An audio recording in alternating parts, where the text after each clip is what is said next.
할머니, 제발 눈 떠보세요. 폭우가 쏟아지던 밤, 집주인에게 쫓겨난 한 여성이 공원에서 쓰러진 노인을 발견했습니다. 모두가 외면했지만 그녀는 끝까지 그 곁을 지켰어요.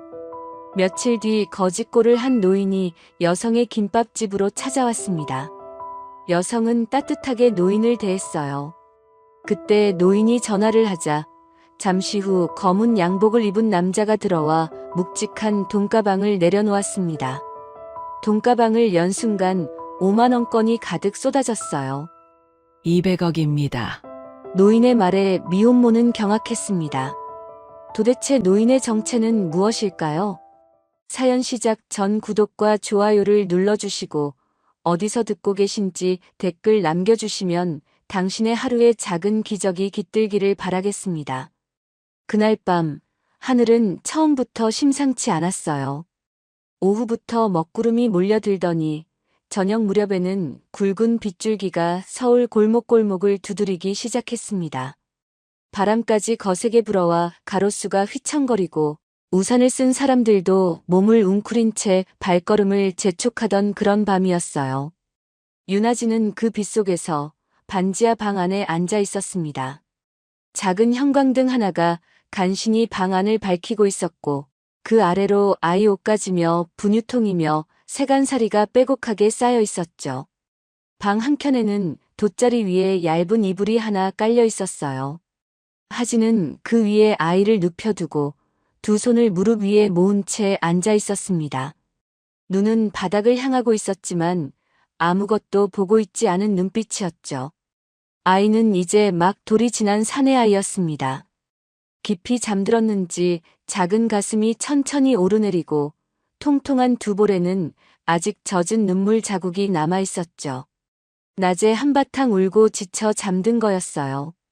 하진의 시선이 천천히 문 쪽으로 향했습니다.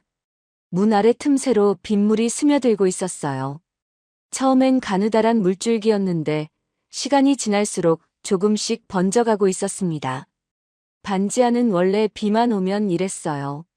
제습기도 없고 환기도 안 되는 방에 곰팡이 냄새가 배어 있는 건 이미 오래된 일이었죠. 그때였습니다. 딱딱딱 문을 두드리는 소리가 들렸어요.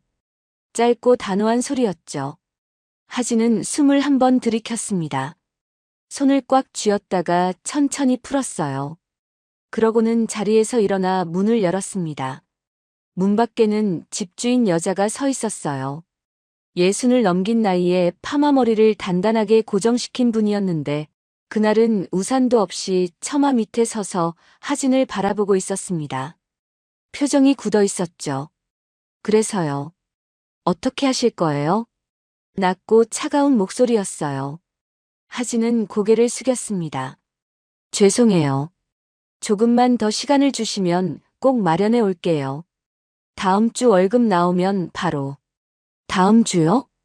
집주인은 짧게 끊었습니다. 코웃음 비슷한 게 섞인 목소리였죠. 저번 달에도 다음 주라고 했잖아요. 그 전 달에도요. 벌써 석 달이에요, 석 달. 하진은 아무 말도 못했습니다. 반박할 말이 없었으니까요. 사실이었으니까요. 집주인이 팔짱을 끼었어요. 나도 사정이 있는 사람이에요. 이 방 월세로 내가 살아가는 거라고요. 이러면 안 되는 거 알죠? 알아요. 정말 죄송해요. 한 번만 더. 오늘 나가줘야겠어요. 그 말이 떨어지는 순간 하진의 가슴이 내려앉는 것 같았습니다. 지금 당장요? 비 온다고 봐줄 수가 없어요. 나도 더는 못 기다려요. 하진은 무릎을 꿇었어요. 차가운 시멘트 바닥이 무릎뼈에 닿았지만 느낄 겨를이 없었습니다. 애가 있어요. 아직 돌도 안 지난 애가 이 비에 어디를 가요. 제발 딱 일주일만요. 집주인은 잠깐 아이 쪽을 바라봤어요. 그러더니 시선을 걷었습니다. 돈도 없으면서 애는 왜 낳아요? 그 말이 조용히 그러나 선명하게 꽂혔어요. 하진은 고개를 들지 못했습니다. 할 말이 없어서가 아니라 눈물이 쏟아질 것 같아서였죠. 울면 안 된다고 생각했습니다. 이 사람 앞에서만큼은 울지 말자고 그렇게 이를 꽉 깨물었어요. 집주인은 더 이상 말이 없었어요. 잠시 후 발소리가 들렸고 계단 위로 올라가는 소리가 들렸습니다. 그리고 10분쯤 지났을까요? 쾅 하고 방문이 거칠게 열렸습니다. 집주인이 다시 내려온 거였어요. 이번엔 혼자가 아니었어요.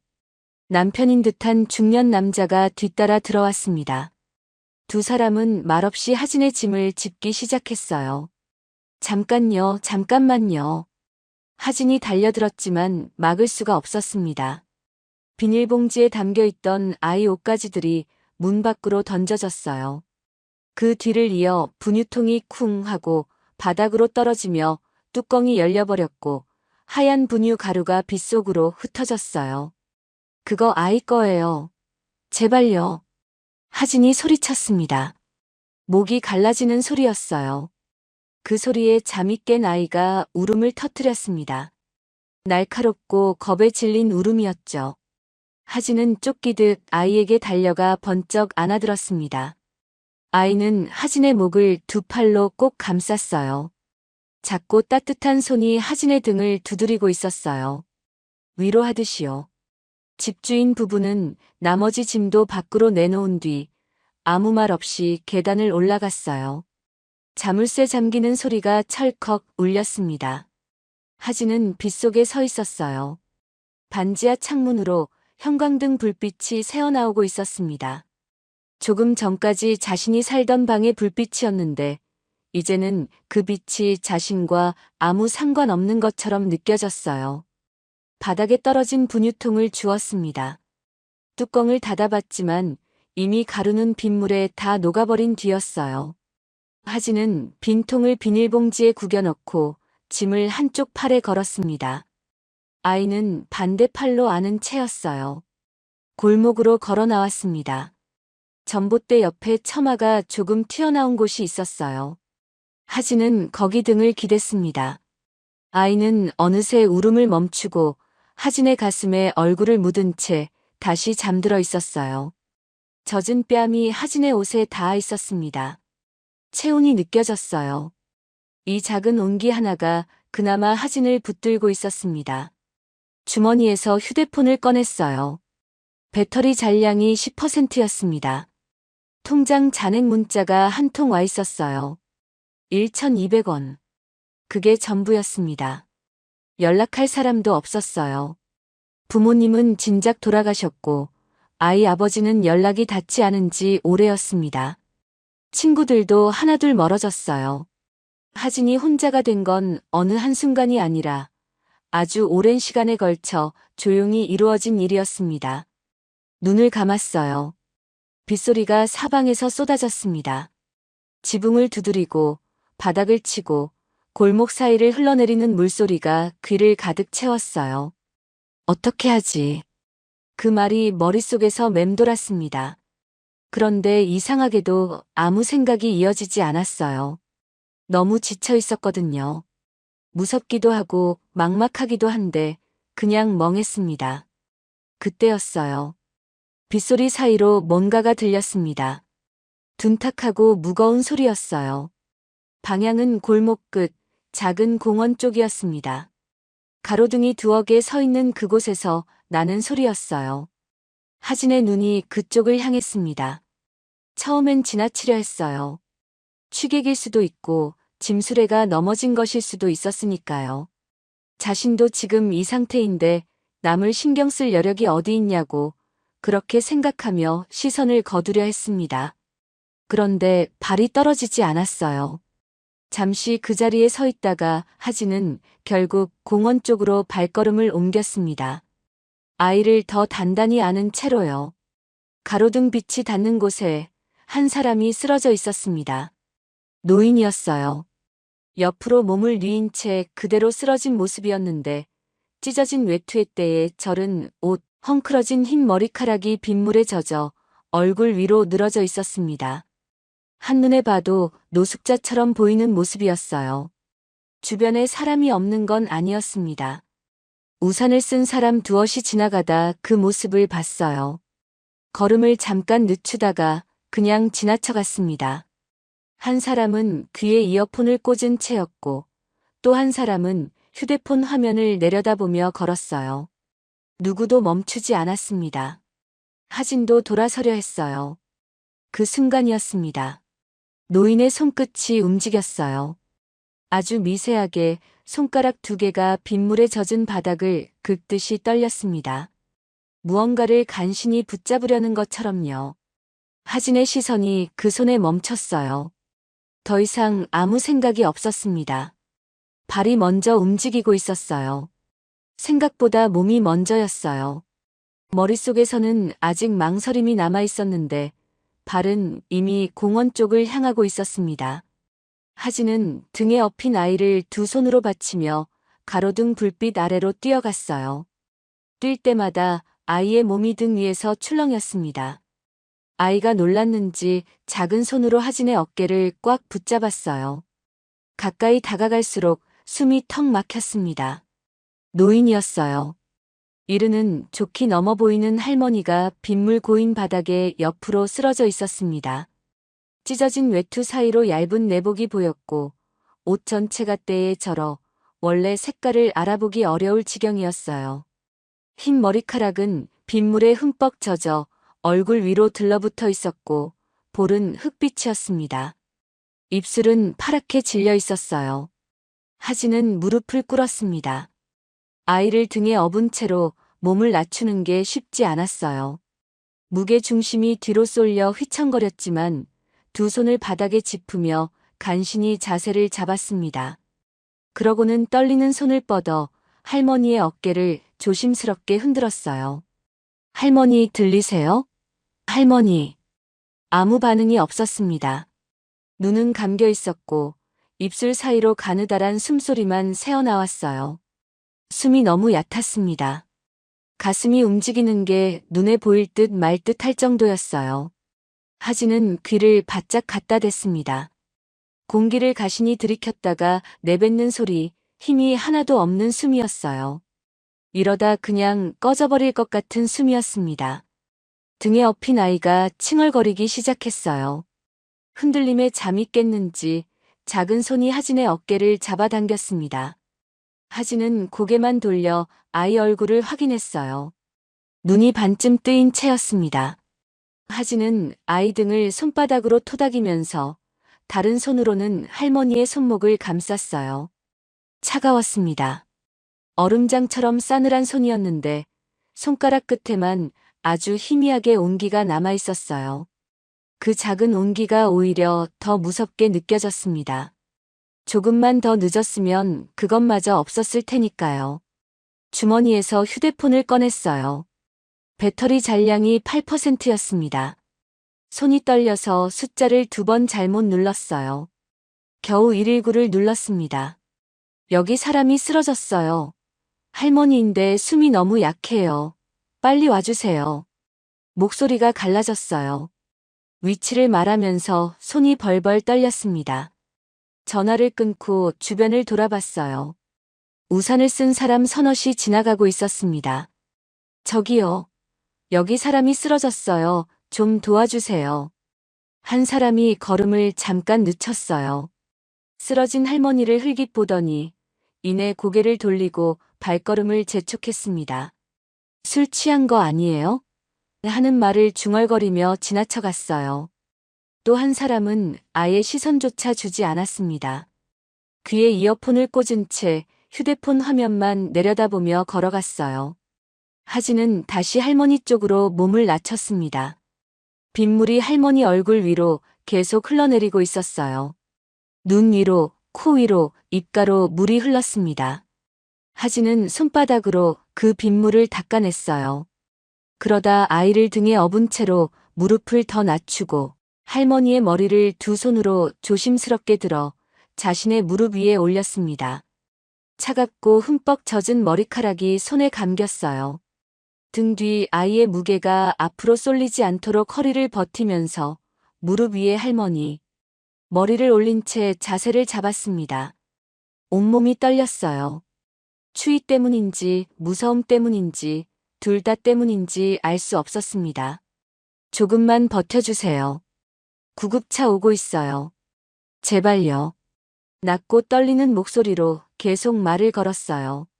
들리는지 안 들리는지 알 수 없었지만 멈출 수가 없었습니다. 말을 멈추면 뭔가 더 나빠질 것 같은 기분이었어요. 이름도 모르고 어떤 분인지도 모르고 가족이 있는지조차 모르는 할머니였습니다. 그런데 이상하게도 이 손을 놓을 수가 없었어요. 등에서 아이가 다시 울기 시작했습니다. 이번엔 제법 크게였어요. 배가 고픈 건지 무서운 건지 높고 가느다란 울음소리가 빗소리 사이로 퍼져나갔습니다. 하진은 몸을 살살 흔들었어요. 등에 업힌 아이를 달래면서 무릎 위에는 할머니 머리를 올린 채였습니다. 한쪽 손으로는 할머니의 차가운 손을 감싸 쥐고 다른 손으로는 등 뒤 아이의 엉덩이를 받쳤어요. 몸 하나로 두 사람을 붙들고 있는 것 같았습니다. 그때였어요. 할머니의 입술이 아주 조금 움직였습니다. 소리가 나는 건 아니었어요. 그냥 입술 끝이 미세하게 떨리는 것 같았습니다. 하진은 귀를 더 가까이 갖다 댔어요. 숨소리가 아까보다 더 가늘어져 있었습니다. 가슴이 쿵 내려앉는 것 같았어요. 할머니, 눈 뜨세요. 눈 떠보세요. 목소리가 갈라졌습니다. 눈물이 턱 아래로 떨어졌어요. 빗물인지 눈물인지 구분이 안 됐습니다. 드디어 사이렌 소리가 들렸어요. 멀리서부터 울려오다가 점점 가까워졌습니다. 붉은 불빛이 어둠 속에서 번쩍이며 공원 앞에 구급차가 멈춰 섰어요. 문이 열리며 응급대원 2명이 장비를 들고 뛰어내렸습니다. 흰 장갑을 낀 손이 빠르게 움직였어요. 보호자분 계십니까? 대원이 주변을 훑었습니다. 빗속에 무릎 꿇은 채 할머니 머리를 무릎에 올리고 있는 하진 말고는 아무도 없었어요. 하진은 잠깐 망설였습니다. 보호자라는 말이 자신을 향한 건지 확인하듯 한번 주변을 돌아봤어요. 역시 아무도 없었습니다. 제가 같이 갈게요. 목소리가 떨렸어요. 보호자도 아니고 가족도 아니고 이름도 모르는 할머니였습니다. 그런데 여기서 그냥 돌아설 수가 없었어요. 응급대원들이 빠르게 할머니를 들것에 옮겼습니다. 산소 마스크가 얼굴에 씌워지고 가느다란 링거 바늘이 팔에 꽂혔어요. 대원 한 명이 가슴에 손을 올려 상태를 확인하며 다른 대원에게 짧게 외쳤습니다. 혈압 저하, 빠르게 이동합니다. 하진은 등에 아이를 업은 채 구급차 뒷문으로 올라탔어요. 좁은 발판을 두 손으로 잡고 무게 중심을 잡으며 올라서는데 아이가 놀라 등에서 더 바짝 달라붙었습니다. 문이 쾅 하고 닫혔어요. 차 안은 좁고 형광등 빛이 차갑게 켜져 있었습니다. 심박 모니터가 삐삐 하고 불규칙하게 울렸어요. 들것 위에 누운 할머니의 얼굴이 그 빛 아래서 더욱 창백해 보였습니다. 마스크 너머로 가슴이 겨우겨우 오르내리고 있었어요. 혈압 계속 떨어집니다. 대원의 목소리가 긴장으로 굳어 있었어요. 손이 빠르게 움직이며 처치를 이어갔습니다. 구급차가 사이렌을 울리며 빠르게 달리기 시작했어요. 차체가 좌우로 흔들렸고 하진은 손잡이를 잡으며 몸을 버텼습니다. 등에 업힌 아이가 울음을 터뜨렸어요. 차 안에 아이 울음소리와 장비 경보음과 대원들의 긴박한 목소리가 한꺼번에 뒤섞였습니다. 하진은 할머니의 손을 잡았어요. 아까보다 더 차가워져 있었습니다. 손등에 핏줄이 도드라져 있었고 마디마디가 굵게 붉어져 있었어요. 평생 무언가를 잡고 버텨온 손이라는 게 느껴졌습니다. 하진은 두 손으로 그 손을 감쌌어요. 체온을 나눠주고 싶었습니다. 제발 버텨주세요. 기도하듯 속삭였어요. 그 순간이었어요. 할머니의 손이 힘없이 축 늘어졌습니다. 하진의 손에서 느껴지던 그 희미한 힘이 사라졌어요. 심박 모니터 소리가 불규칙하게 흔들렸습니다. 환자 의식 저하. 처치 들어갑니다. 대원이 외쳤어요. 대원이 재빨리 움직이며 처치를 이어갔어요. 하진은 본능적으로 손에 힘을 더 줬습니다. 하진은 손에 힘을 더 줬습니다. 놓지 않았어요. 차가운 그 손을 꼭 쥔 채로 눈물이 턱 아래로 떨어지는 것도 모른 채 그냥 잡고 있었습니다. 사이렌 소리가 밤 하늘을 갈랐어요. 구급차는 빗속을 달렸습니다. 아이 울음소리와 장비 경보음과 거친 빗소리가 뒤섞인 그 좁은 공간 안에서 하진은 끝까지 그 손을 놓지 않았어요. 구급차 안은 좁고 정신없었어요. 사이렌이 울리는 동안 응급대원의 손이 쉬지 않고 움직였고 심박 모니터는 불규칙하게 경보음을 냈습니다. 하진은 등에 아이를 업은 채 들것 역 좁은 공간에 서서 차가 흔들릴 때마다 무릎으로 버티며 할머니의 손을 놓지 않았어요. 손은 여전히 얼음처럼 차가웠습니다. 온기가 돌아올 기미가 없었어요. 그래도 놓을 수가 없었어요. 이 손을 놓으면 안 될 것 같았습니다. 병원 응급실 입구가 보이기 시작했을 때 하진은 그제야 숨을 조금 내쉬었어요. 환한 불빛이 빗속에서 번졌습니다. 흰 가운을 입은 의료진이 이미 입구에서 기다리고 있었어요. 구급차가 멈추자마자 뒷문이 열렸고 들것이 빠르게 차 밖으로 미끄러져 나갔습니다. 하진이 잡고 있던 손이 들것과 함께 멀어졌어요. 하진은 황급히 뛰어내렸습니다. 등에 아이를 업은 채 발을 내딛다가 발이 엉켰어요. 차 문을 손으로 잡으며 간신히 넘어지지 않았습니다. 의료진은 이미 들것을 밀며 응급실 안으로 들어가고 있었어요. 잠깐만요. 하진이 뒤따라 뛰었습니다. 응급실 안으로 들어서자 형광등 빛이 쏟아졌어요. 차갑고 환한 빛이었습니다. 복도 양쪽으로 커튼이 쳐진 칸들이 늘어서 있었고 어딘가에서 신음소리가 들렸어요. 의료진 여럿이 빠르게 오가고 있었습니다. 들것은 이미 큰 문 안으로 들어가고 있었어요. 보호자분은 여기서 기다려주세요. 간호사가 하진을 가로막았습니다. 흰 문이 철컥하고 닫혔어요. 하진은 그 문 앞에 멈춰 섰습니다. 등에서 아이가 울고 있었어요. 빗물이 머리에서 목으로, 목에서 등 안쪽으로 흘러내렸습니다. 온몸이 흠뻑 젖은 채였는데 추운지 더운지도 잘 몰랐어요. 다리에 힘이 빠지는 게 느껴졌습니다. 벽에 손을 짚고 천천히 바닥으로 내려앉았어요. 아이를 앞으로 안아 무릎 위에 올려 앉혔습니다. 아이의 젖은 뺨이 하진의 가슴에 닿았어요. 아이는 울다 지쳐 조금씩 잦아들었습니다. 하진은 흰 문에서 눈을 떼지 못했어요. 문 너머에서 의료진의 발소리가 들렸습니다. 뭔가를 외치는 소리, 장비를 끄는 소리, 바퀴 달린 기구가 지나가는 소리가 간간히 새어나왔어요. 무슨 상황인지 알 수 없었습니다. 그냥 기다리는 것 말고는 할 수 있는 게 없었어요.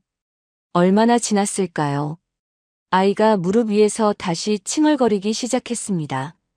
배가 고픈 거였어요. 하진은 가방을 뒤졌어요. 젖은 비닐봉지 안에 분유통이 있었는데 뚜껑을 열어보니 남은 분유가 얼마 없었습니다. 온수기가 어디 있는지 두리번거렸어요. 복도 끝에 작은 온수기가 보였습니다. 하진은 아이를 다시 등에 업고 일어섰어요. 젖은 포대기로 아이를 등에 단단히 묶고 온수기 앞에 서서 손이 떨리는 채로 분유를 탔습니다. 따뜻한 분유를 조금 먹이자 아이가 잦아들었어요. 하진은 다시 흰문 앞으로 돌아왔습니다. 복도 한쪽 벽에 등을 기대고 섰어요. 안고 싶었지만 아이를 등에 업은 채로 다시 일어나는 게 힘들 것 같아서 그냥 서 있었습니다. 시간이 흘렀어요. 복도를 오가는 사람들이 하진을 흘깃 쳐다봤습니다. 흠뻑 젖은 옷에 아이를 등에 업고 서 있는 모습이 이상해 보였을 거예요. 하진은 그런 시선이 느껴졌지만 신경 쓸 여유가 없었습니다. 그냥 문만 바라봤어요. 자정이 넘었을 무렵 흰 문이 열렸습니다. 의사가 나왔어요. 마스크를 내리며 하진 앞에 섰습니다. 보호자분이세요? 하진은 고개를 끄덕였어요. 엄밀히 말하면 보호자가 아니었습니다. 하지만 그 순간엔 그냥 그렇게 고개를 끄덕일 수밖에 없었어요. 고비는 넘겼습니다. 저체온증에 심장 부정맥이 있었어요. 조금만 늦었으면 위험할 뻔했습니다. 빨리 오신 덕분이에요. 의사의 말이 귀에 들어왔어요. 고비는 넘겼다는 말이 머릿속에서 천천히 퍼졌습니다. 하진의 눈에서 눈물이 툭 하고 떨어졌어요. 참으려 했는데 그냥 나와버렸습니다. 가족분께 연락은 되셨어요? 의사가 물었어요. 하진은 고개를 저었습니다. 신분증이나 연락처가 없으셔서요. 이름도 아직 모르는 상태예요. 아, 그렇군요. 신원 파악이 되면 연락드리겠습니다. 오늘 밤은 중환자실에 계실 거예요. 의사가 안으로 들어갔습니다. 문이 다시 닫혔어요. 하진은 그 자리에 서 있었습니다. 이름도 몰랐어요. 어디 사는 분인지도 가족이 있는지도 아무것도 몰랐습니다. 그냥 쓰러진 사람이었어요. 그런데 이상하게도 그 고비를 넘겼다는 말 한마디에 이렇게 눈물이 나왔습니다. 등에서 아이가 작게 옹알거렸어요. 잠들기 직전의 소리였습니다. 하진은 아이 등을 천천히 두드리며 복도 벽에 기댔어요. 온몸이 무거웠습니다. 젖은 옷이 살갗에 달라붙어 차가웠어요. 시계를 봤습니다. 새벽 1시가 넘어 있었어요. 갈 곳이 없다는 걸 그제야 다시 떠올렸습니다. 오늘 밤 어디서 자야 하는지, 내일 아침 아이 분유는 어떻게 해야 하는지 아무것도 해결된 게 없었어요. 그런데 이상하게도 조금 전까지 가슴을 짓누르던 그 막막함이 지금은 조금 달랐습니다. 조금 가벼웠어요. 설명할 수 없는 감각이었습니다. 하진은 흰문을 한 번 더 바라봤어요. 고맙습니다. 소리 없이 입술을 움직였습니다. 누구한테 하는 말인지도 몰랐어요. 살아계신 할머니한테인지 아니면 그냥 오늘 이 밤 전체한테인지 그냥 그 말이 나왔습니다. 아이가 등에서 새근새근 잠들었어요. 하진은 그 따뜻한 무게를 등에 느끼며 복도 벽에 기댄 채 눈을 감았습니다. 눈을 감았다 떴을 때 복도는 여전히 환했어요. 하진은 응급실 앞 복도 벽에 등을 기댄 채 앉아 있었습니다. 언제 잠들었는지도 몰랐어요. 아주 잠깐 눈을 붙였던 것 같은데 몸은 전혀 쉰 것 같지 않았습니다. 등에 업힌 아이가 자는지 깨는지 확인하려고 고개를 돌렸어요. 아이는 하진의 등에 볼을 붙인 채 눈을 감고 있었습니다. 작은 입술이 조금 벌어져 있었어요. 깊이 잠든 얼굴이었습니다. 복도는 밤새 분주했어요. 간호사들이 빠른 걸음으로 오갔고 들것이 지나가기도 했습니다.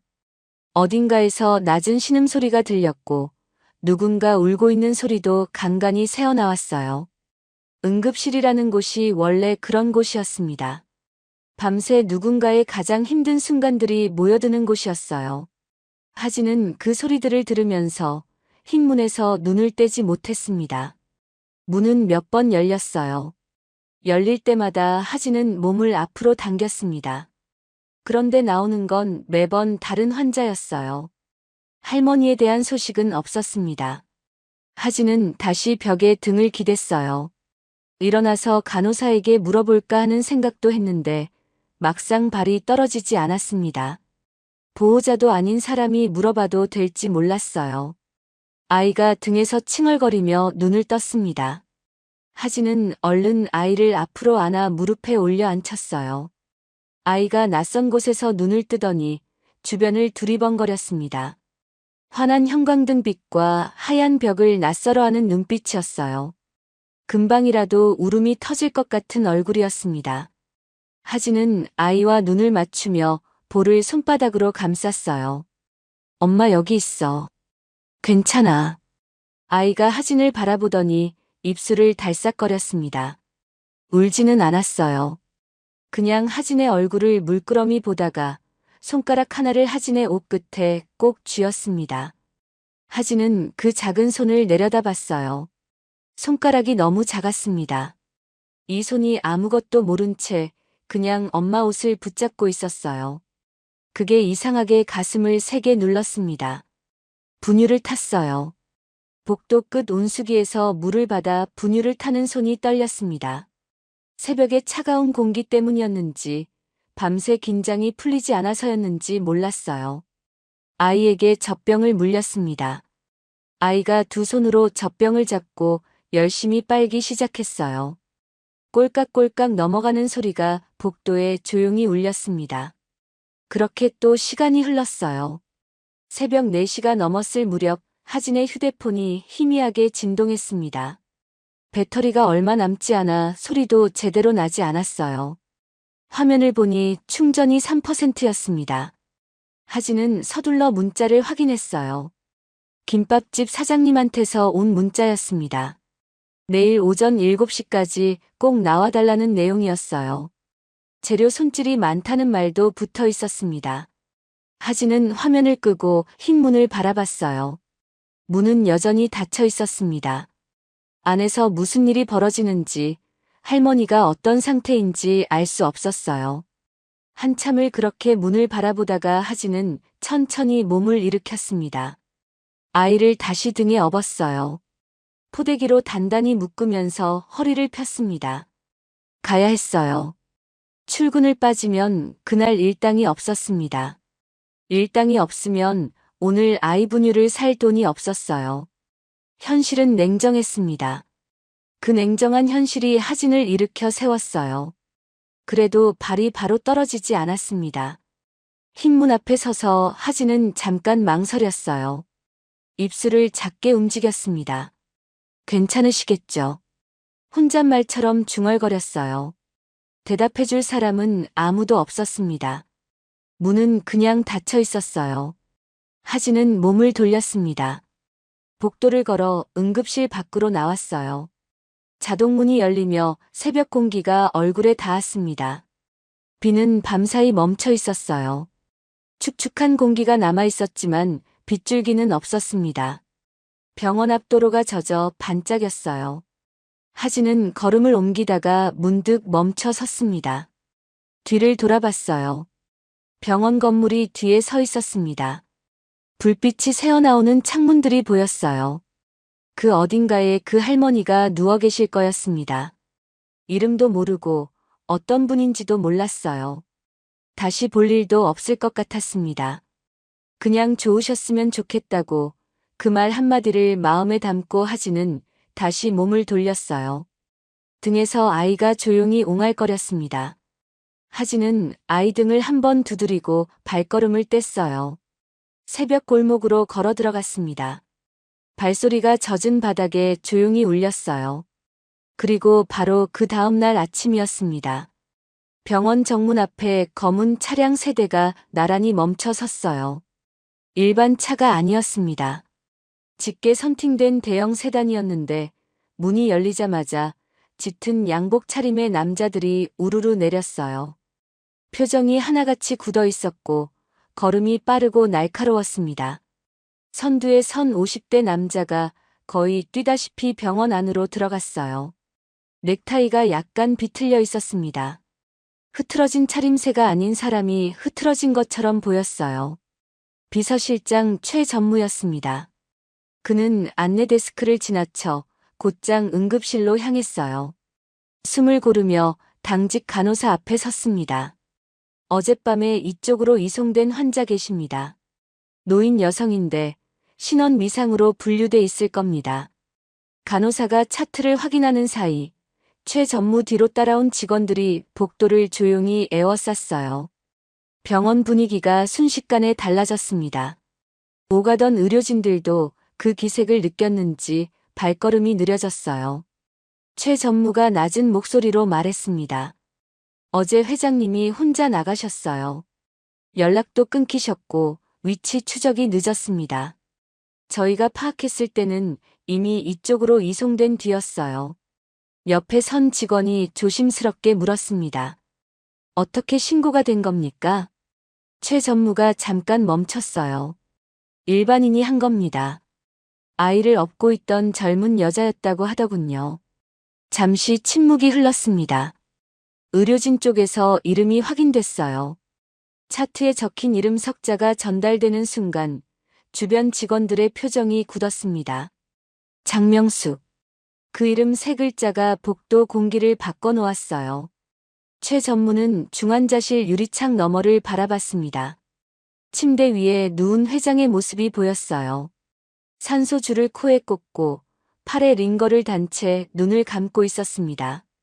평소엔 어떤 자리에서도 반듯하게 앉아있던 분이었는데 저렇게 작아 보이는 모습은 처음이었어요. 그때 안에서 간호사가 나왔습니다. 환자분 의식이 돌아오셨어요. 상태가 많이 안정됐습니다. 최 전무가 눈을 감았다 떴어요.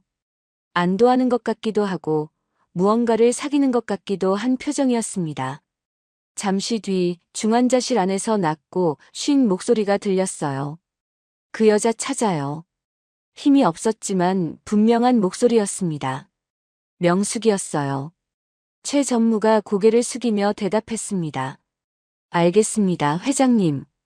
복도에 있던 직원들이 서로를 바라봤어요. 아무도 말이 없었습니다. 그 지시가 무엇을 의미하는지 아직 아무도 몰랐어요. 다만 분명한 건 하나였습니다. 아이를 등에 업고 새벽 골목으로 걸어나간 그 여자를 이제 누군가가 찾고 있다는 것이었어요. 그 여자를 찾으라는 지시가 내려진 뒤 병원은 빠르게 움직였어요. 최 전무는 그날 밤 한숨도 자지 못했습니다. CCTV 영상을 돌려보고 신고 기록을 추적하고 구급대원들한테 확인 전화를 돌렸어요. 이른 새벽이 되어서야 신원이 파악됐습니다. 윤아진 30살 미혼모. 현재 거주지는 불명확한 상태였어요. 바로 전날 살던 반지하방에서 쫓겨났다는 사실도 확인됐습니다. 최 전무는 그 내용을 수첩에 옮겨 적으며 잠깐 멈췄어요. 아이를 등에 업고 쫓겨난 날 밤, 그 사람이 쓰러진 할머니를 발견한 거였습니다. 그리고 다음 날 오후 명숙이 눈을 떴어요. 최 전무가 중환자실 유리창 너머로 그 순간을 봤습니다. 명숙의 눈꺼풀이 천천히 올라갔어요. 처음엔 초점이 없는 눈이었는데 몇 번 깜빡이더니 조금씩 또렷해졌습니다. 최 전무가 안으로 들어갔어요. 간호사가 산소 마스크를 코줄로 바꾸는 동안 명숙은 천장을 바라본 채 가만히 있었습니다. 물을 한 모금 넘기고 나서야 명숙이 입을 열었어요. 찾았어요? 목소리가 잠겨 있었지만 또렷했습니다. 최 전무가 고개를 끄덕였어요. 윤아진이라는 여성입니다, 회장님. 명숙은 대답하지 않았어요. 눈을 감았습니다. 최 전무는 그 침묵을 깨지 않았어요. 오랜 세월 곁에서 일해온 사람이었으니 이 침묵이 어떤 종류인지 알았습니다. 뭔가를 정리하고 있는 침묵이었어요. 방해하면 안 되는 침묵이었습니다. 명숙의 머릿속에서 생각이 거슬러 올라갔어요. 사실 윤아진이라는 이름은 이미 오래전부터 알고 있었습니다.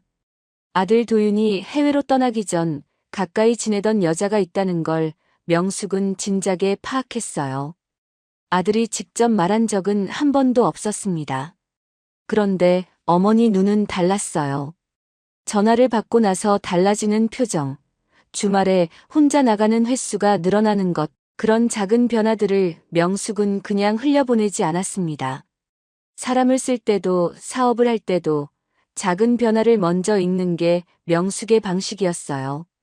도윤이 해외로 떠난 뒤 명숙은 조용히 사람을 시켰습니다. 윤아진이 어떤 사람인지 알아보라고요. 결과는 예상보다 복잡했어요.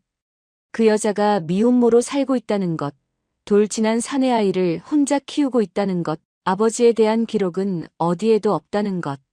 보고서 한 장에 그 사람의 삶이 담겨 있었습니다. 반지하 월세방, 석 달치 밀린 월세, 한 자릿수 통장 잔액. 김밥집 아르바이트로 하루하루를 버텨가고 있는 삶이었어요. 명숙은 그 보고서를 읽으면서 표정 하나 바꾸지 않았어요. 그게 명숙이라는 사람이었습니다. 수십 년을 기업 최전선에서 살아온 사람이었어요. 감정보다 판단이 먼저 움직이고 따뜻한 마음보다 냉정한 눈이 앞서는 사람이었습니다. 보고서를 읽으면서 제일 먼저 든 생각은 온기 있는 것이 아니었어요. 혹시 돈 때문에 아이를 낳은 건 아닐까? 아들의 아이라는 걸 알고 언젠가 이것을 이용하려는 게 아닐까? 그 의심이 먼저였습니다. 평생 그렇게 살아왔으니까요. 사람을 믿기 전에 먼저 재보는 것, 그게 명숙이 세상을 버텨온 방식이었어요. 그래서 직접 확인하기로 했습니다. 보고서만으로는 알 수 없었어요. 어떤 사람인지는 말이 아니라 행동으로 봐야 했습니다. 명숙은 경호원도 없이 혼자 나섰어요. 아무도 알아보지 못할 차림으로요. 오래된 외투를 구해 입었습니다. 찢어진 데가 있고 때가 탄 옷이었어요. 머리도 단정하게 하지 않았습니다. 그렇게 변장을 하고 하진이 지나다니는 길목을 미리 파악해뒀어요. 그리고 그날 밤 비가 쏟아지는 공원에서 쓰러졌습니다. 연기였어요. 처음엔 그냥 쓰러져서 이 사람이 어떻게 반응하는지 보려고 했습니다. 지나쳐가면 그것으로 끝이었어요.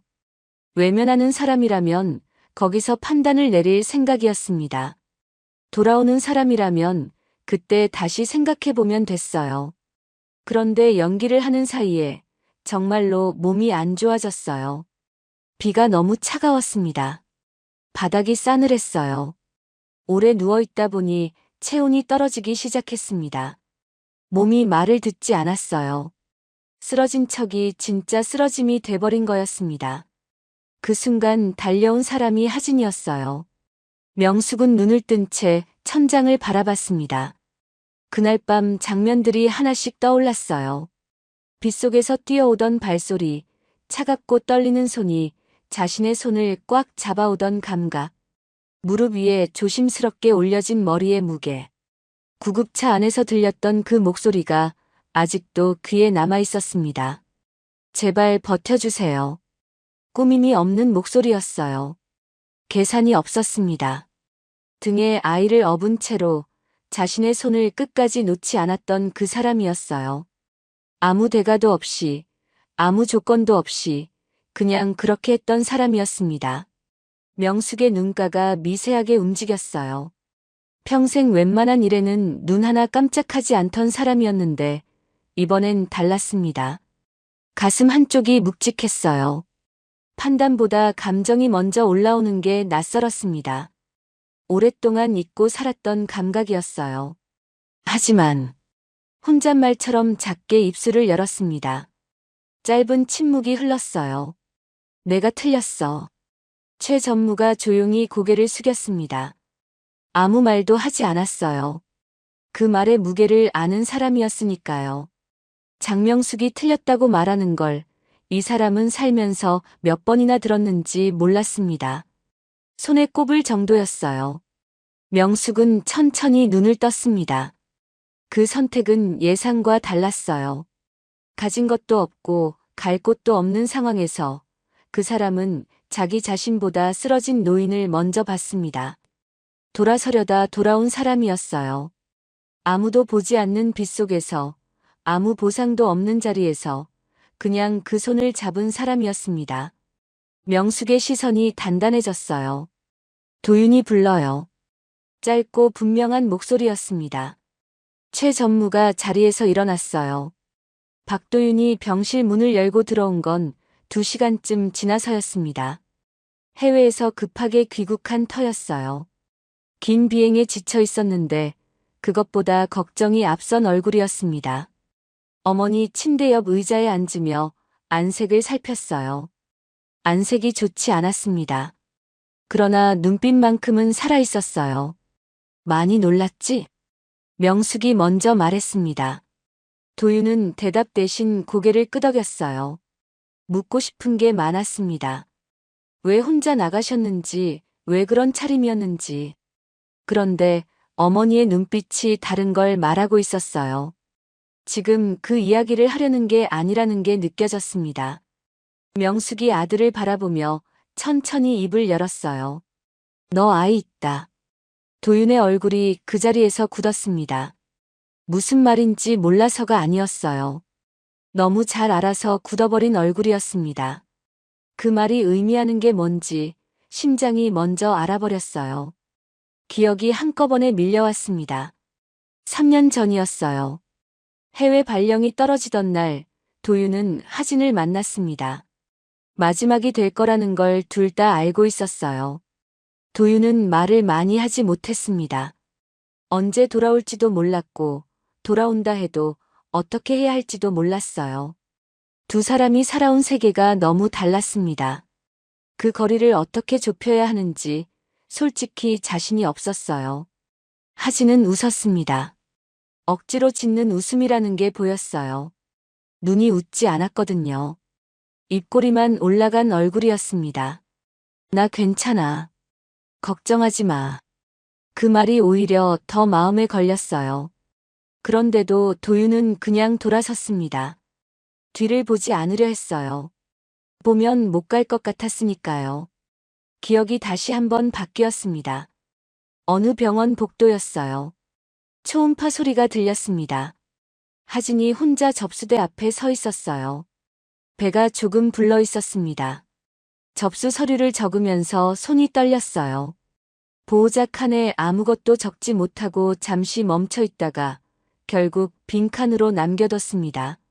진료실 안에서 초음파 기계가 움직이고 작고 빠른 심장박동 소리가 들렸어요. 하진은 그 소리를 들으며 입술을 깨물었습니다. 눈물이 나오려는 걸 참고 있었어요. 이 아이 살리고 싶어요. 혼자 중얼거리는 목소리였습니다. 들어줄 사람이 없는 자리에서 하는 말이었어요. 분만실이었습니다. 하진이 이를 악물고 있었어요. 옆에 아무도 없었습니다. 손을 잡아줄 사람이 없었어요. 혼자였습니다. 아이가 세상에 나오던 순간 하진은 한동안 아무 말도 못했어요. 그냥 아이를 내려다보며 울었습니다. 소리도 없이 그냥 눈물만 흘렀어요. 기억이 끊어지고 현재로 돌아왔습니다. 도윤의 숨이 흔들렸어요. 손이 무릎 위에서 천천히 쥐어졌습니다.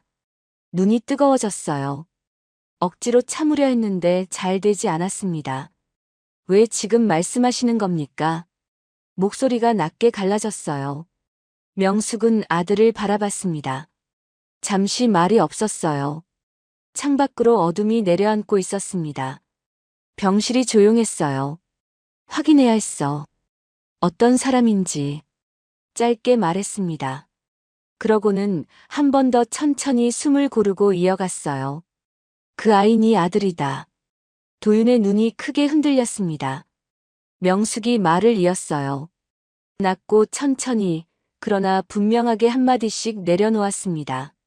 그리고 그 여자는 짧은 정적이 흘렀어요. 내가 생각한 사람이 아니었다. 도윤은 아무 말도 하지 못했습니다. 두 손을 꽉 맞잡은 채 고개를 숙였어요. 눈물이 손등 위로 떨어졌습니다. 참지 못했어요. 병실 안이 조용했습니다. 심박 모니터 소리만 규칙적으로 울렸어요. 창밖엔 어둠이 깔려 있었고 그 어둠 어딘가에서 하진은 지금도 아이를 등에 업고 오늘 밤을 버티고 있을 거였습니다. 그것도 모른 채로요.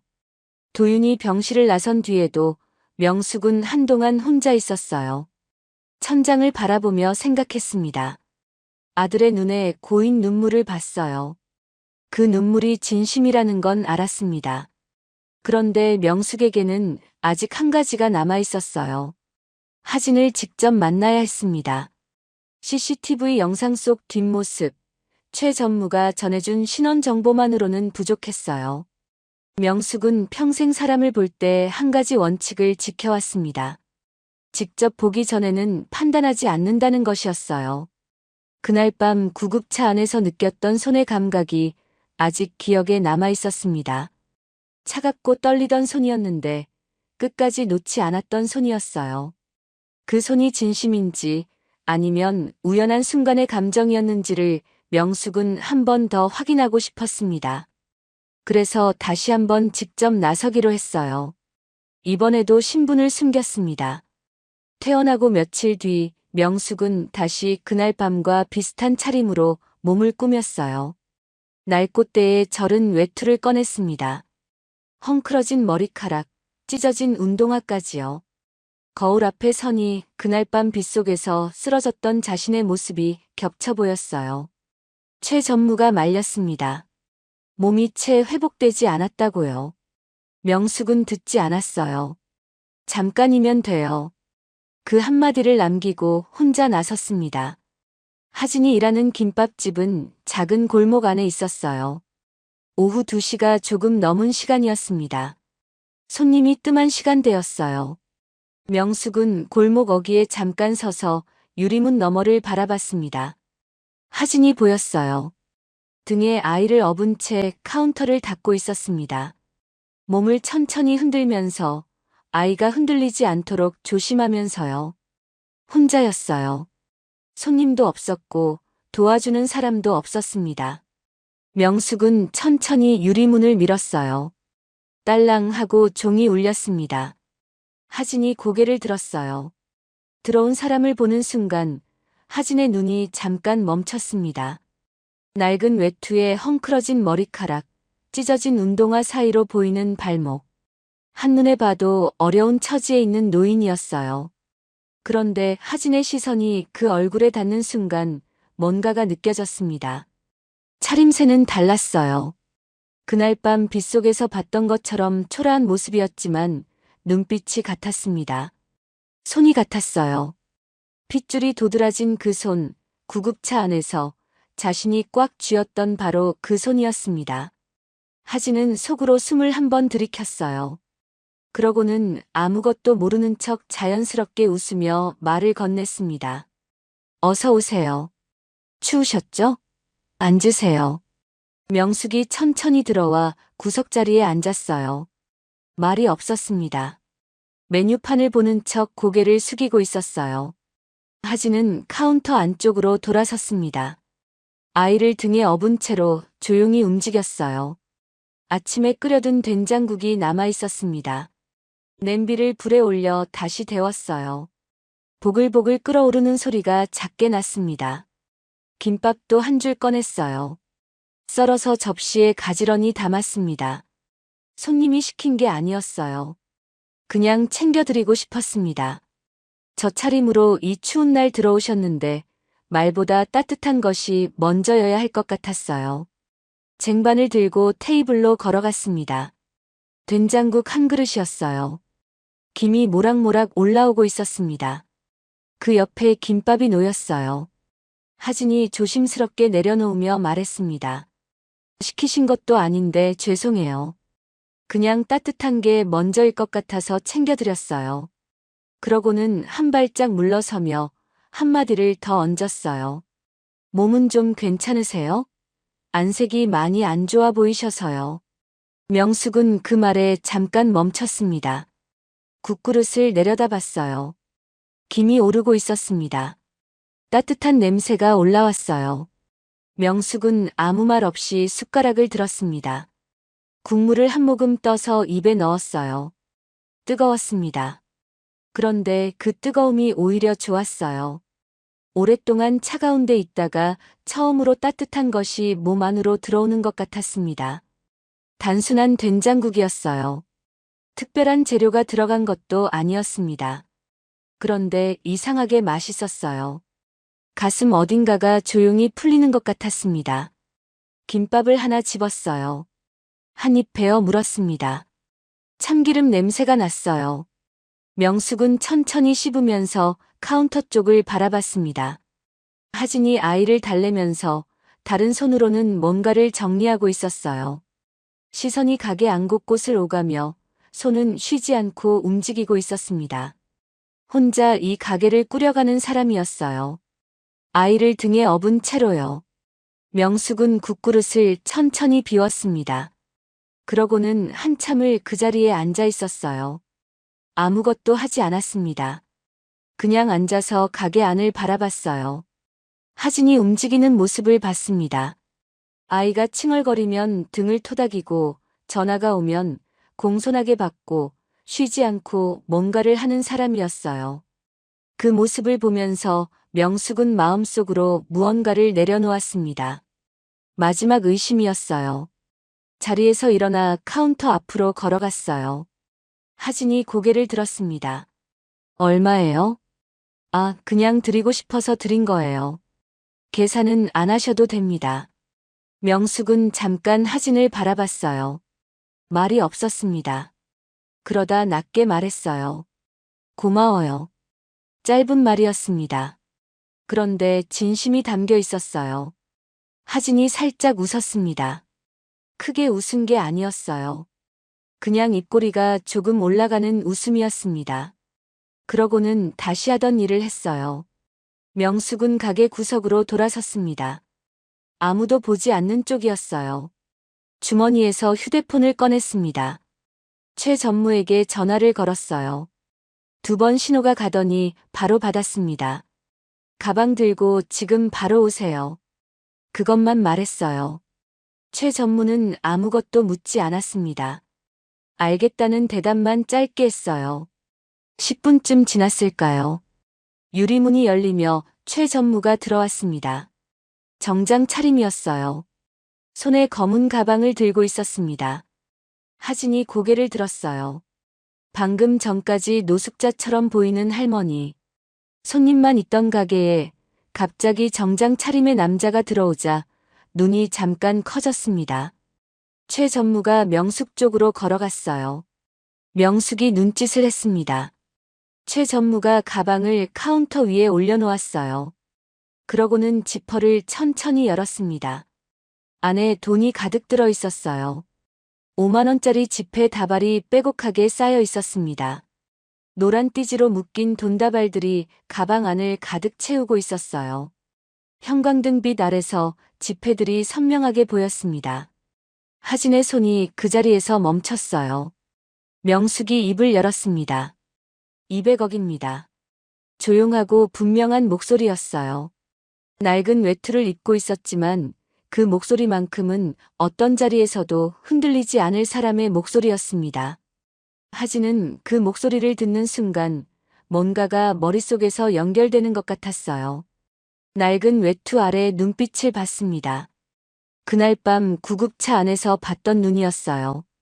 차갑고 힘없던 눈이 아니라 지금은 또렷하고 무거운 눈이었습니다. 하진은 그 눈빛에서 이분이 지금 단순히 돈을 주려는 게 아니라는 걸 느꼈어요. 뭔가를 보고 있는 눈이었습니다. 자신을 보고 있는 눈이었어요. 등에 업힌 아이가 칭얼거렸습니다. 하진은 반사적으로 몸을 살살 흔들었어요. 아이를 달래면서 카운터 위 가방을 바라봤습니다. 그러다 천천히 명숙의 얼굴을 봤어요. 김밥집 안이 숨이 막힐 듯 조용해졌습니다. 형광등이 윙윙거렸어요. 시계 초침 소리가 또각또각 울렸습니다. 그 소리가 이상하게 크게 느껴졌어요. 두 사람의 시선이 마주쳤습니다. 어느 쪽도 먼저 눈을 피하지 않았어요. 하진이 천천히 입을 열었습니다. 저 못 받겠습니다. 그 말이 나오는 순간 김밥집 안의 공기가 멈추는 것 같았어요. 크게 소리를 지른 것도 아니었습니다. 오히려 너무 조용한 목소리였어요. 그런데 그 조용함이 오히려 더 선명하게 울렸습니다. 최 전무가 손을 멈췄어요. 가방 옆에 그대로 굳어버렸습니다. 명숙은 표정 하나 바꾸지 않았어요. 낡은 외투 차림 그대로였습니다. 때에 절은 옷에 헝클어진 머리카락, 찢어진 운동화를 신은 채로 카운터 앞에 서 있었어요. 누가 봐도 노숙자 같은 모습이었습니다. 그런데 눈빛만큼은 달랐어요. 그 눈빛이 하진에게 고정됐습니다. 이유가 뭡니까? 차갑지 않은 목소리였어요. 그렇다고 부드럽지도 않았습니다. 물음표가 없는 질문이었어요. 누더기 차림 안에서 나오는 목소리치고는 이상하리만치 묵직하고 단단했습니다. 하진은 그 목소리를 들으면서 이분이 그냥 지나가는 노인이 아니라는 걸 다시 한번 느꼈어요. 하진은 바로 대답하지 않았어요. 등에 업힌 아이가 잠결에 몸을 조금 뒤척였습니다. 하진은 반사적으로 등을 살살 흔들었어요. 아이가 다시 잦아들었습니다. 그 짧은 순간 하진의 눈이 카운터 위 가방 쪽으로 향했다가 다시 명숙에게 돌아왔어요. 200억이 어떤 돈인지 몰라서가 아니었습니다. 너무 잘 알았기 때문에 오히려 더 오래 생각해야 했어요. 통장에 1,200원이 찍혀 있던 날 밤이 아직 몸에 남아 있었습니다. 분유가루가 빗속에 쏟아지던 장면, 골목 끝에서 갈 곳을 몰라 서 있던 그 시간이 전부 어제처럼 선명했어요. 손을 내밀고 싶지 않다면 그건 거짓말이었습니다. 그런데 손이 움직이지 않았어요. 하진은 천천히 숨을 한 번 들이쉬었습니다. 그러고 나서 명숙을 똑바로 바라봤어요. 그 상황에서 안 도우면 평생 제 자신을 못 볼 것 같았어요. 목소리가 낮았습니다. 그런데 흔들리지 않았어요. 명숙의 눈이 하진에게서 잠깐 흔들렸습니다. 낡은 외투 소매 아래로 손이 보였어요. 그 손끝이 아주 미세하게 떨렸습니다. 명숙은 그 손을 천천히 주머니 안으로 밀어 넣었어요. 최 전무는 그걸 봤습니다. 그리고 아무 말도 하지 않았어요. 하진이 말을 이어갔습니다. 쓰러져 계셨고 아무도 멈추지 않았어요. 저도 갈 곳이 없는 처지였지만 그냥 지나치면 안 될 것 같았어요. 돈 때문에 한 게 아니에요. 그게 전부예요. 마지막 말이 조용하게 떨어졌어요. 명숙의 눈이 흔들렸습니다.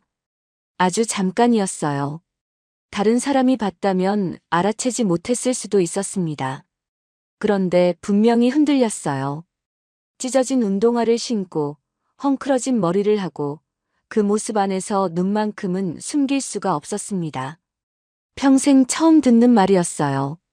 돈 때문에 한 게 아니라는 말을 200억 앞에서 이렇게 담담하게 하는 사람을 명숙은 살면서 만난 적이 없었습니다. 기부를 많이 하는 사람도 봤어요. 희생을 강조하는 사람도 봤습니다. 그런데 그런 사람들은 항상 뭔가를 원했어요. 아무것도 바라지 않는 사람은 명숙의 인생에 없었습니다. 그래서 더 무거웠어요. 명숙은 하진을 바라봤습니다. 말이 없었어요. 낡은 외투 안에 서서 그냥 오래 바라봤습니다. 계산이 있는 사람의 눈빛이 어떻게 생겼는지 명숙은 알고 있었어요. 살면서 그런 눈을 수없이 봐왔으니까요. 그런데 지금 이 여자의 눈은 달랐습니다. 그냥 지쳐있는 눈이었어요. 무섭도록 솔직한 눈이었습니다. 꾸미거나 숨기는 게 없는 눈이었어요. 그리고 그 눈으로 200억을 거절했습니다. 김밥집 안에 긴 침묵이 흘렀어요. 형광등이 윙윙거렸습니다. 냉장고 소리가 낮게 울렸어요. 벽시계 초침이 또각또각 움직였습니다. 두 사람 사이에 말 없는 무게가 가득 찼어요. 명숙은 눈을 내렸습니다. 카운터 위 가방을 바라봤어요. 평생 돈으로 해결해 왔습니다. 사람도 문제도 상황도 전부 돈으로 정리해 왔어요. 그게 명숙이 세상을 살아온 방식이었습니다. 그런데 지금 그 방식이 통하지 않았어요. 처음이었습니다. 그때 하진이 천천히 입을 열었어요. 돈은 괜찮습니다. 마음만 받을게요. 명숙이 고개를 들었습니다. 하진이 말을 이어갔어요. 찾아와 주신 것만으로도 충분해요. 그날 밤 제가 한 건 그냥 사람으로서 당연한 거였으니까요. 명숙은 그 말에 잠깐 멈췄어요. 200억을 거절한 사람이 지금 마음을 받겠다고 하고 있었습니다. 돈이 아니라 마음이라는 말이 명숙의 가슴 어딘가에 조용히 박혔어요. 평생 돈으로 마음을 대신해온 사람이었는데 이 여자는 돈은 돌려보내고 마음만 가져갔습니다. 명숙은 그 말이 예상 밖이었어요. 잠깐 말문이 막혔습니다. 고마워요. 짧게 대답했습니다. 목소리가 아까보다 조금 낮아져 있었어요. 하진이 고개를 끄덕였습니다. 그러고는 등에 엎인 아이 등을 한번 토닥이며 말했어요. 다음에 또 오시면 따뜻하게 챙겨드릴게요. 명숙은 그 말을 듣고 잠시 시선을 내렸습니다. 등에 엎인 아이가 눈에 들어왔어요. 작은 손이 하진의 어깨 위로 늘어져 있었습니다. 명숙은 그 손에서 시선을 떼지 못했어요. 손자였습니다. 저 작은 손이 자신의 핏줄이라는 게 낡은 외투를 입고 이 자리에 서 있는 이 순간 가슴으로 들어왔어요. 명숙은 최 전무에게 눈짓을 했습니다. 최 전무가 가방 지퍼를 천천히 닫았어요. 그 소리가 조용한 가게 안에서 또렷하게 들렸습니다. 명숙이 의자를 당겨 앉았어요. 서 있기가 힘든 것 같았습니다. 아직 몸이 완전하지 않은 탓도 있었지만 그것 때문만은 아닌 것 같았어요. 두 손을 무릎 위에 올려놓고 잠시 고개를 숙였습니다. 하진은 아무 말도 하지 않았어요. 재촉하지 않았습니다. 그냥 그 자리에 서서 기다렸어요. 아이를 등에 업은 채 형광등 아래서 가만히 서 있었습니다. 그 침묵이 한참 이어졌어요. 명숙은 눈을 감은 채로 그 자리에 앉아 있었습니다. 낡은 외투 어깨 위로 형광등 빛이 내려앉았어요. 초라하고 작은 모습이었습니다. 그런데 이상하게도 그 어떤 모습보다 솔직해 보이는 모습이었어요. 침묵이 길게 이어졌어요. 명숙은 의자에 앉은 채 두 손을 무릎 위에 올려놓고 고개를 살짝 숙이고 있었습니다. 낡은 외투가 어깨에 걸쳐 있었어요. 헝클어진 머리카락이 얼굴 옆으로 늘어져 있었습니다. 누가 봐도 초라한 노인의 모습이었어요. 그런데 하진은 그 모습을 바라보면서 이상한 느낌을 지울 수가 없었습니다. 이분이 정말 그냥 어려운 처지의 노인인가. 아까부터 마음 한켠에서 뭔가가 걸렸어요. 목소리가 달랐습니다. 아무것도 바라지 않는 것처럼 보이면서도 눈빛이 너무 또렷했어요. 그리고 그 손이 자꾸 마음에 걸렸습니다. 핏줄이 도드라진 그 손, 구급차 안에서 자신이 꽉 쥐었던 그 손과 너무 닮아 있었어요. 하진은 그 생각을 애써 밀어냈습니다. 설마 싶었어요. 명숙이 천천히 고개를 들었어요. 하진을 바라봤습니다. 낡은 외투 안에서 헝클어진 머리카락 사이로 그 눈빛이 보였어요. 아까 된장국을 드실 때와는 다른 눈빛이었습니다. 뭔가를 정리하고 있는 사람의 눈이었어요. 결심하고 있는 사람의 눈이었습니다. 명숙이 자리에서 일어났어요. 천천히였습니다. 몸이 아직 완전하지 않아서 조심스러웠어요. 최 전무가 반사적으로 앞으로 나섰습니다. 명숙이 손을 들어 막았어요. 혼자 일어서겠다는 뜻이었습니다. 천천히 일어선 명숙이 카운터를 돌아 하진 앞으로 걸어왔어요. 찢어진 운동화가 바닥을 조용히 밟았습니다. 하진이 살짝 뒤로 물러서려 했어요. 이분이 왜 이쪽으로 오시는 건지 몰랐습니다. 심장이 빠르게 뛰었어요. 명숙이 하진 바로 앞에서 멈췄습니다. 두 사람의 거리가 한 발짝이었어요. 그 다음 순간이었습니다. 명숙의 두 무릎이 천천히 바닥을 향했어요. 꺾이더니 그대로 바닥에 닿았습니다. 낡은 외투 자락이 바닥에 퍼졌어요. 찢어진 운동화 코가 바닥에 닿았습니다. 노숙자 같은 차림의 노인이 이 작은 김밥집 바닥에 무릎을 꿇었어요. 하진의 몸이 굳었습니다. 눈이 커졌어요. 뭐라고 말하려 했는데 소리가 나오지 않았습니다. 이러시면 안 된다고 제발 일어나시라고 말하고 싶었는데 입이 열리지 않았어요. 최 전무도 굳어 있었습니다. 막으려다 멈췄어요. 막아선 안 될 것 같은 느낌이 들었습니다. 명숙의 눈에서 눈물이 흘렀어요. 낡은 외투 소매로 닦으려 하지 않았습니다. 그냥 흘렀어요. 헝클어진 머리카락 사이로 초라한 차림 안에서 눈물이 뺨을 타고 흘러내렸습니다. 명숙이 입을 열었어요. 며느라. 그 한마디가 공기 속에 걸렸습니다. 하진은 그 순간 숨이 멎는 것 같았어요. 며느라. 그 말이 귀에 들어오는 순간 머릿속이 하얘졌습니다. 이분이 자신한테 그 말을 하고 있다는 게 실감이 나지 않았어요. 낡은 외투에 찢어진 운동화를 신은 노인이 지금 자신 앞에 무릎을 꿇고 며느리라고 부르고 있었습니다. 말이 안 됐어요. 꿈인지 생시인지 분간이 되지 않았습니다. 이분이 정말 자신의 시어머니라는 게 아무리 생각해도 머리로 받아들여지지 않았어요. 미안하다. 명숙의 목소리가 울음 사이로 떨렸습니다. 그 말이 끝나기도 전에 명숙의 어깨가 흔들렸어요. 오열이었습니다. 소리를 내어 우는 울음이었어요. 낡은 외투 어깨가 들썩였습니다. 숨이 끊어질 듯 이어졌어요.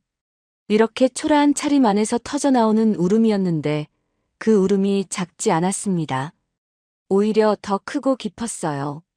최 전무는 고개를 돌렸습니다. 명숙이 울음 사이로 말을 이어갔어요. 같이 살자. 이제 같이 살자. 그 말이 하진의 귀에 닿는 순간이었습니다. 하진의 눈에서 눈물이 터졌어요. 참으려 했습니다. 눈을 꽉 감았어요. 그런데 소용없었습니다. 쫓겨나던 날 밤이 떠올랐어요. 빗속에서 혼자 서 있던 골목이 떠올랐습니다. 분만실에서 손을 잡아줄 사람 하나 없이 혼자 이를 악물었던 기억도 함께 올라왔어요. 그 모든 것들이 한꺼번에 터져 나왔습니다. 바로 그 순간 등에서 아이가 울음을 터뜨렸어요. 두 사람의 흔들림에 잠이 깬 거였습니다.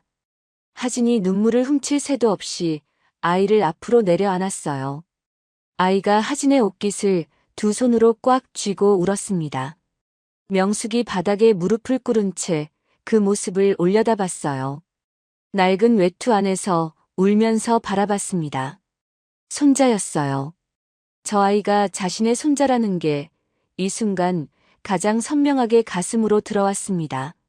초라한 차림으로 이 자리에 무릎을 꿇은 채 손자를 처음으로 가슴으로 받아들이는 순간이었어요. 명숙이 두 팔을 벌렸습니다. 말이 없었어요. 낡은 외투 소매가 양옆으로 펼쳐졌습니다. 그냥 팔을 열었어요. 하진은 그 팔을 바라봤습니다. 잠깐 멈췄어요. 명숙의 눈에서 눈물이 흘러내리고 있었습니다. 헝클어진 머리카락 사이로 낡은 외투 안에서 그 눈이 하진을 바라보고 있었어요. 그 눈 앞에서 하진은 더 이상 서 있을 수가 없었습니다. 하진의 몸이 천천히 낮아졌어요. 아이를 안은 채로 무릎을 꿇었습니다. 명숙 앞에 같은 높이로 내려앉아 다른 팔을 뻗어 명숙의 등을 감쌌어요. 낡은 외투가 손바닥에 닿았습니다. 거칠고 낡은 천이었어요. 그런데 그 안에 있는 사람이 따뜻했습니다. 명숙이 하진을 꽉 끌어안았어요. 힘이 없는 팔이었는데 그래도 꽉 안았습니다. 하진도 더 세게 안았어요. 아이가 두 사람 사이에서 울고 있었습니다. 두 사람도 울었어요. 소리가 나는 울음이었습니다. 아이 울음소리와 두 사람의 울음소리가 한데 섞여 작은 김밥집 안을 가득 채웠어요. 최 전무가 소리 없이 문을 열고 밖으로 나갔습니다. 문이 닫혔어요. 딸랑 하는 종소리가 아주 작게 울렸습니다. 김밥집 안에는 세 사람만 남았어요. 낡은 외투를 입은 노인과 아이를 아는 젊은 여자와 그 사이에서 울다 지쳐가는 아이가 한데 엉켜 있었습니다. 바깥에서 늦은 오후 햇살이 유리문을 통해 길게 들어오고 있었어요. 그 빛이 세 사람 위에 조용히 내려앉았습니다. 따뜻했어요. 아무도 먼저 몸을 떼지 않았습니다. 며칠이 지났어요. 김밥집에서 명숙이 나간 뒤 하진은 한동안 멍하니 있었습니다. 낡은 외투를 입고 무릎을 꿇던 그 모습이 눈에서 지워지지 않았어요. 며느라 라는 그 말이 귀에 맴돌았습니다. 같이 살자는 말도요. 꿈 같았어요. 아직도 실감이 나지 않았습니다. 며칠 뒤 최 전무에게서 연락이 왔어요. 일주일 뒤 날짜와 주소가 적힌 문자였습니다. 오고 싶으면 오고 아니면 말아도 된다는 말도 함께였어요. 강요가 없었습니다. 하진은 그 문자를 여러 번 읽었어요. 가야 하는지 가지 말아야 하는지 며칠을 생각했습니다. 결국 아이 얼굴을 보고 나서 결심했어요. 이 아이를 위해서라면 두려워도 가야 했습니다. 약속한 날 아침이었어요. 하진은 아이를 등에 업고 집을 나섰습니다. 버스를 2번 갈아탔어요. 창밖으로 풍경이 바뀌었습니다. 골목이 사라지고 넓은 도로가 나왔어요. 나무가 많아졌고 담장이 높아졌습니다. 내리는 정류장이 가까워질수록 하진의 손이 포대기 매듭을 더 꽉 쥐었어요.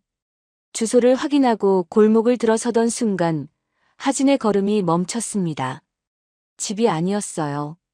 아니, 집이라고 부르기엔 너무 컸습니다. 높고 단단한 대문이었어요. 돌로 쌓은 담장이 길게 이어져 있었고 담장 안으로 나무 꼭대기가 보였습니다. 대문 앞에 검은 차량이 2대 서 있었어요. 짙게 선팅된 대형 세단이었습니다. 하진은 그 앞에 서서 한참을 멈춰 있었어요. 아이에게 작게 속삭였습니다. 우리 들어가도 되는 거겠지? 아이는 아무 대답이 없었어요. 하진의 등에서 옹알거리고 있었습니다. 하진은 피식 웃었어요. 웃고 나니 조금 힘이 났습니다. 초인종을 눌렀어요. 대문이 열렸습니다. 안으로 들어서자 넓은 마당이 펼쳐졌어요. 잘 다듬어진 나무들이 양쪽으로 서 있었습니다. 돌길이 현관까지 이어져 있었어요. 하진은 그 길을 천천히 걸었습니다. 발걸음이 무거웠어요. 현관문이 열리고 비서가 나와 안내했습니다. 넓은 거실이었어요. 천장이 높았고 창이 컸습니다. 창밖으로 정원이 내다보였어요. 하진은 그 공간 안에 서서 어깨가 저절로 움츠러드는 것 같았습니다. 그때 안쪽에서 발소리가 들렸어요. 또각또각 구두 소리였습니다. 단정하고 절도 있는 소리였어요. 하진이 그쪽으로 고개를 돌렸습니다. 그 순간 하진의 눈이 크게 떠졌어요. 계단 위에서 내려오는 분이 있었습니다. 단정하게 빗어넘긴 은빛 머리카락, 몸에 잘 맞는 짙은 색 코트, 반듯하게 세워진 자세였어요. 걸음 하나하나가 조용하지만 무게가 있었습니다. 손에는 아무것도 들지 않았는데 그 존재 자체가 공간을 채우는 것 같았어요. 하진은 그 얼굴을 봤습니다. 알아봤어요. 낡은 외투 아래 있던 그 눈이었습니다. 헝클어진 머리카락 사이로 보이던 그 눈빛이었어요. 차림이 완전히 달랐습니다. 며칠 전 김밥집에 들어오던 노숙자 같은 모습과는 전혀 다른 분이었어요. 그런데 눈이 같았습니다. 하진을 바라보는 그 눈빛이 같았어요. 다리에 힘이 풀리는 것 같았습니다. 명숙이 계단을 다 내려와 하진 앞에 섰어요. 가까이서 보니 더 달랐습니다. 코트 단추 하나하나가 고급스러웠어요. 손목에 찬 시계가 은은하게 빛났습니다. 피부도 자세도 말 한마디 없이 서 있는 것만으로도 보통 분이 아니라는 게 느껴졌어요. 하진이 작게 물었습니다. 혹시 그날 김밥집에 오신 분 맞으세요? 명숙이 짧게 고개를 끄덕였어요. 하진은 잠깐 말이 없었습니다. 머릿속에서 뭔가가 빠르게 연결됐어요. 노숙자 차림으로 오셨던 것, 200억이 든 가방을 들고 오셨던 것, 무릎을 꿇으셨던 것, 그리고 지금 이 집, 이 차림. 이 모든 것들이 한 줄로 이어졌습니다. 저한테 오셨을 때 일부러 그러신 거였어요? 목소리가 떨렸어요. 명숙은 대답하지 않았습니다. 그냥 바라봤어요. 그 눈빛이 대답이었습니다. 하진은 그 눈빛을 마주하며 더 이상 말을 잇지 못했어요. 그날 밤 공원에서 쓰러진 것도, 김밥집에 노숙자 차림으로 온 것도 전부 자신을 보기 위한 것이었다는 걸 알았습니다. 시험이었어요. 어떤 상황에서 어떤 선택을 하는 사람인지를 이분이 직접 눈으로 확인하려 했던 거였습니다. 하진의 눈이 뜨거워졌어요. 서운한 건지 감사한 건지 알 수 없었습니다. 그냥 눈이 뜨거워졌어요. 등에 업힌 아이가 칭얼거렸습니다. 하진이 반사적으로 몸을 흔들었어요. 그 순간 명숙의 시선이 아이에게 향했습니다. 낡은 외투를 입고 봤을 때와 다른 눈이었어요. 지금은 고급 코트를 입고 서 있었는데 아이를 바라보는 그 눈만큼은 같았습니다. 따뜻하고 무거운 눈이었어요. 그때 계단 위에서 발소리가 들렸습니다. 천천히 내려오는 발소리였어요. 하진이 고개를 들었습니다. 계단 위에서 한 남자가 내려오고 있었어요. 30 중반쯤 돼 보이는 남자였습니다. 단정한 차림이었는데 얼굴이 창백했어요. 잠을 제대로 못 잔 것 같은 눈이었습니다. 계단 중간쯤에서 두 사람의 눈이 마주쳤어요. 그 순간 발소리가 멈췄습니다. 도윤이었어요. 하진도 굳었습니다. 3년이었어요. 3년이라는 시간이 두 사람 사이에 있었습니다.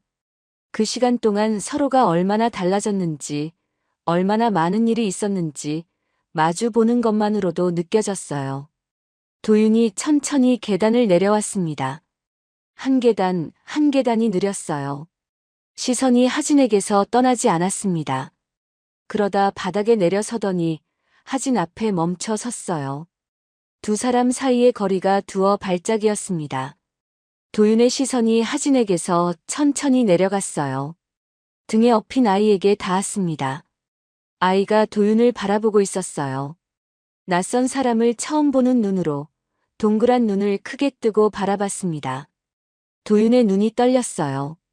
입술이 조금 벌어졌다가 다시 다물렸습니다. 아무 말도 나오지 않는 것 같았어요. 하진아. 낮고 떨리는 목소리였어요.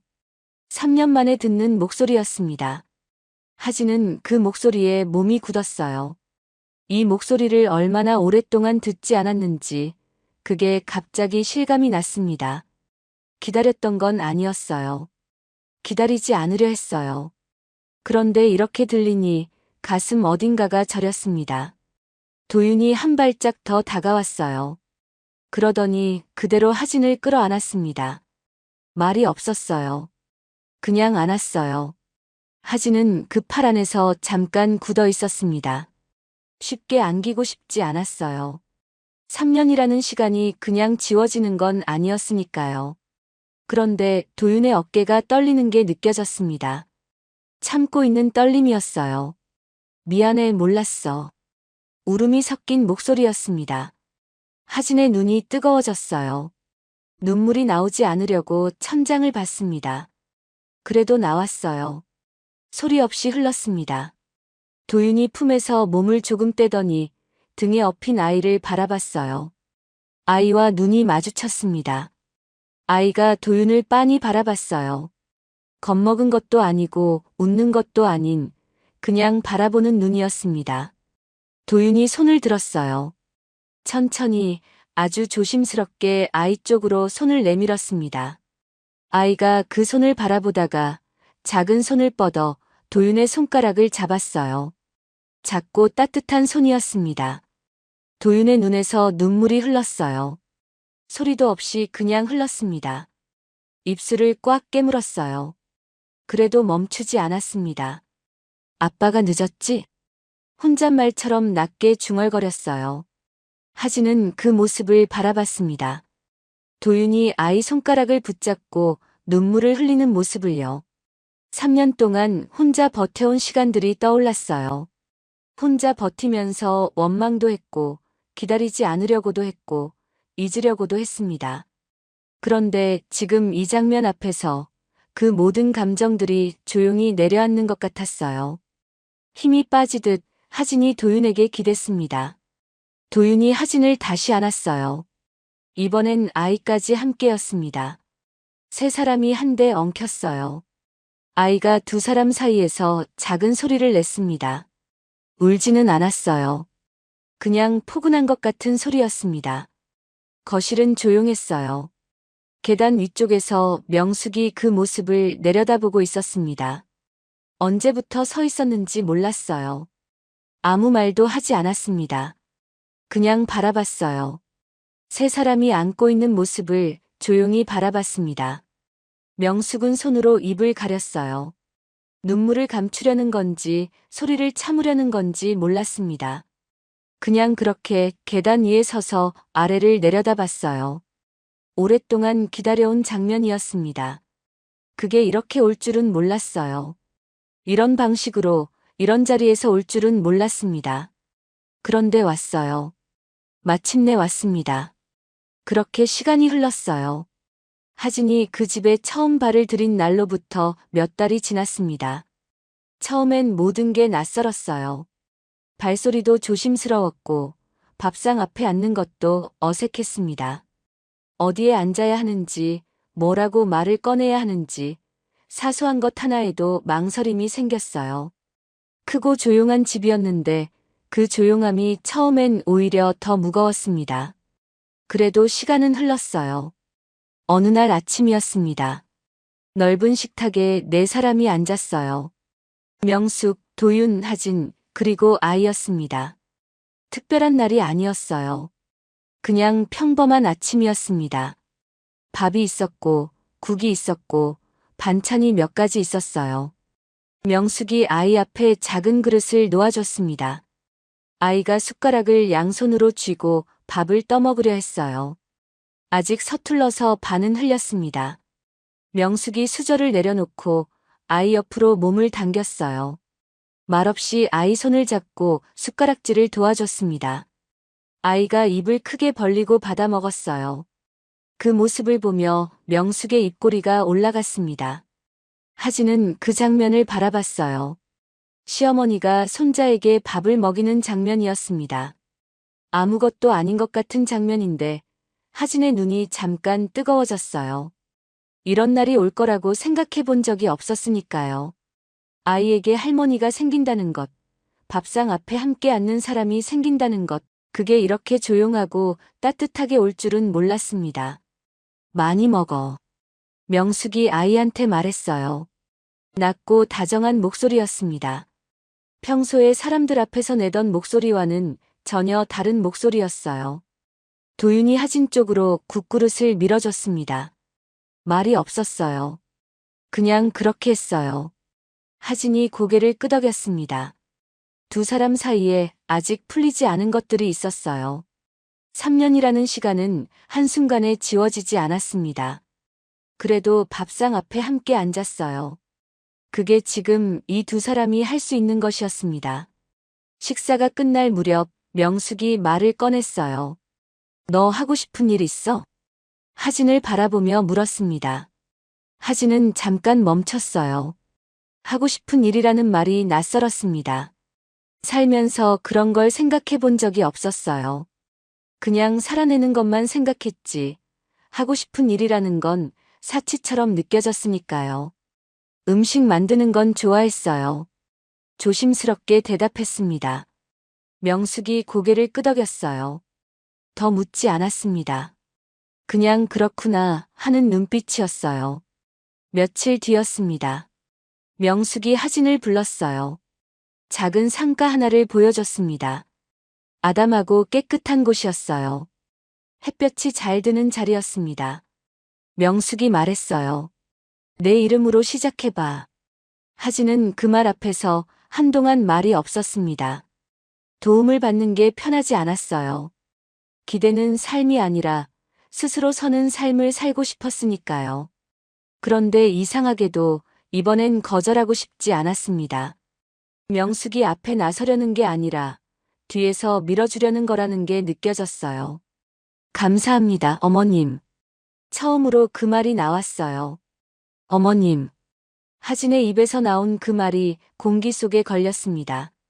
하진도 놀랐어요. 명숙도 잠깐 멈췄습니다. 두 사람이 서로를 바라봤어요. 명숙이 먼저 시선을 돌렸습니다. 창밖을 바라보는 척 고개를 돌렸는데 눈가가 붉어져 있었어요.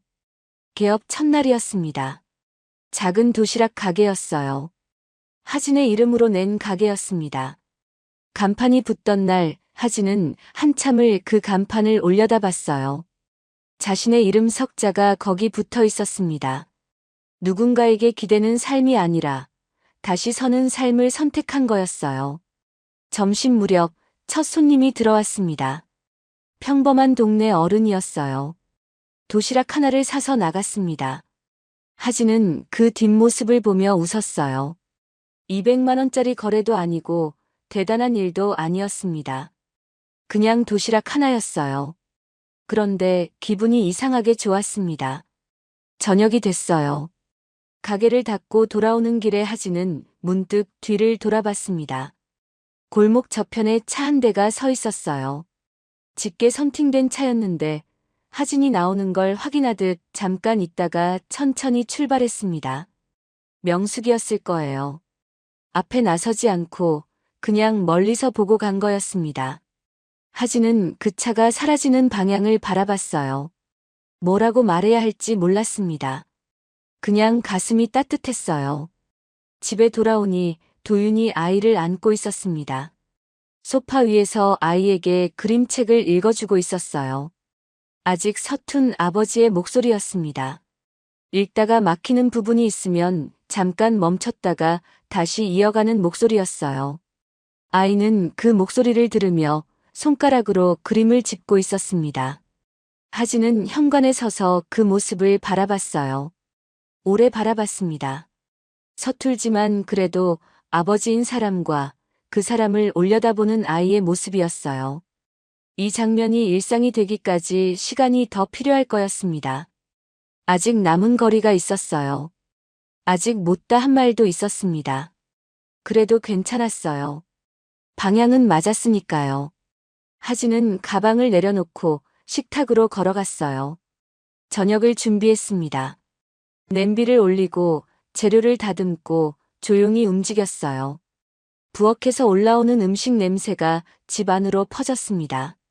도윤이 고개를 들었어요. 아이도 고개를 돌렸습니다. 그냥 평범한 저녁이었어요. 특별한 것도 없고 대단한 것도 없는 저녁이었습니다. 그런데 하진은 이 평범함이 낯설지 않았어요. 어색하지 않았습니다. 오히려 이게 맞는 것 같은 느낌이 들었어요. 나중에 잠든 아이 얼굴을 내려다보며 하진은 혼자 조용히 생각했습니다. 그날 밤 공원에서 발을 돌리지 않았던 것, 그 손을 잡았던 것, 그리고 200억을 거절했던 것, 그 선택들이 지금 이 자리로 데려왔어요. 인생을 바꾼 건 돈이 아니었습니다. 그날 자신이 선택한 건 사람이었어요. 그리고 그 선택이 지금 이 따뜻한 저녁을 만들었습니다. 오늘 이야기 함께 해주셔서 감사합니다. 다음 이야기로 다시 찾아뵐 수 있도록 구독과 좋아요 부탁드립니다. 오늘도 함께 해주셔서 감사합니다.